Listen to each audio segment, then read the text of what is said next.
Pernah kepikiran nggak, kenapa sih orang Aceh itu sering banget disebut berisik? Nah, hari ini kita bakal coba bedah pertanyaan itu.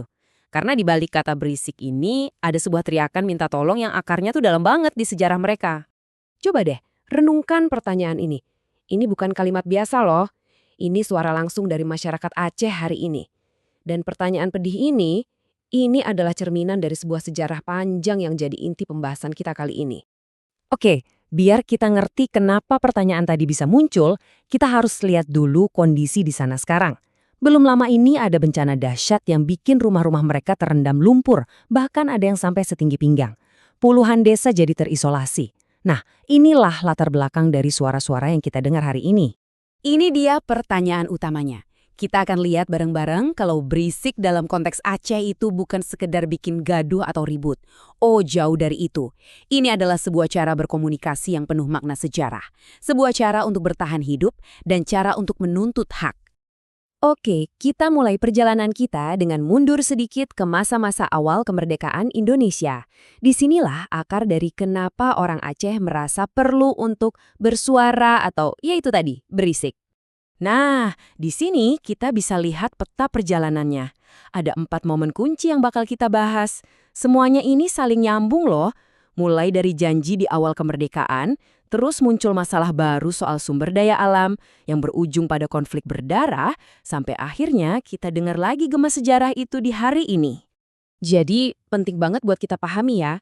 Kata berisik di sini itu bukan soal suara yang mengganggu. Menurut sumber materi kita, ini adalah sebuah alat perjuangan politik.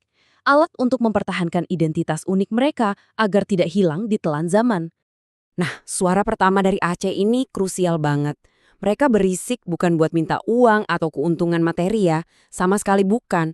Mereka cuma menagih janji yang pernah diucapkan Soekarno soal otonomi. Mereka ingin punya hak buat mengatur daerahnya sendiri, menjalankan syariat Islam, dan yang paling penting, menjaga agar identitas mereka yang unik nggak terhapus begitu aja. Sekarang kita lompat ke tahun 1976. Di sini ceritanya mulai bergeser. Kalau tadinya mereka bersuara keras soal identitas, sekarang suara itu berubah jadi tuntutan atas keadilan ekonomi. Dan disinilah letak ironinya yang paling menyakitkan. Di satu sisi, kekayaan alam Aceh dikeruk habis-habisan. Gas dan minyaknya mengalir keluar. Tapi di sisi lain, apa yang didapat oleh masyarakatnya?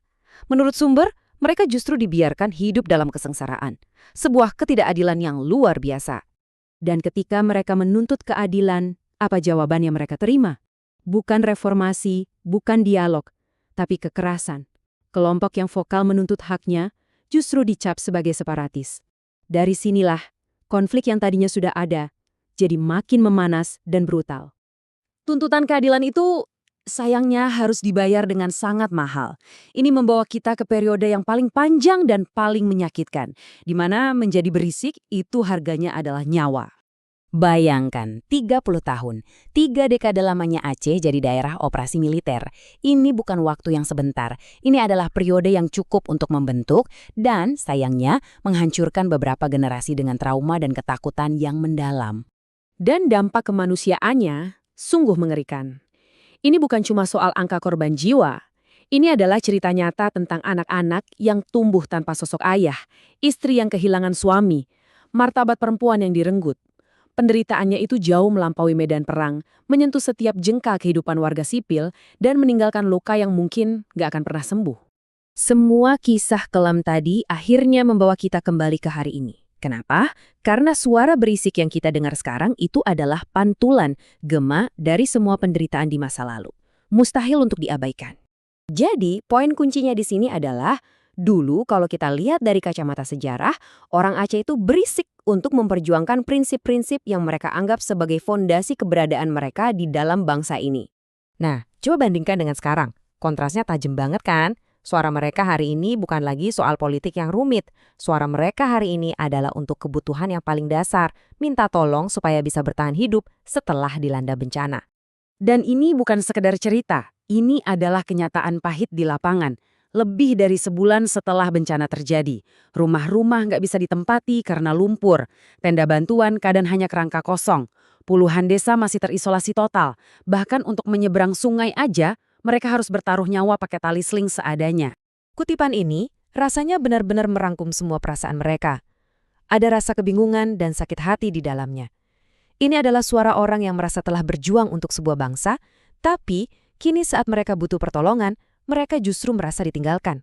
Dan ini membawa kita kembali ke pertanyaan di awal, tapi dengan pemahaman yang jauh lebih dalam. Kalau sepanjang sejarah, suara untuk menuntut keadilan, hak, dan sekarang hanya untuk bertahan hidup, ternyata disambut dengan keheningan, lalu jalan apa lagi yang tersisa bagi mereka? Sebuah pertanyaan yang patut kita renungkan bersama.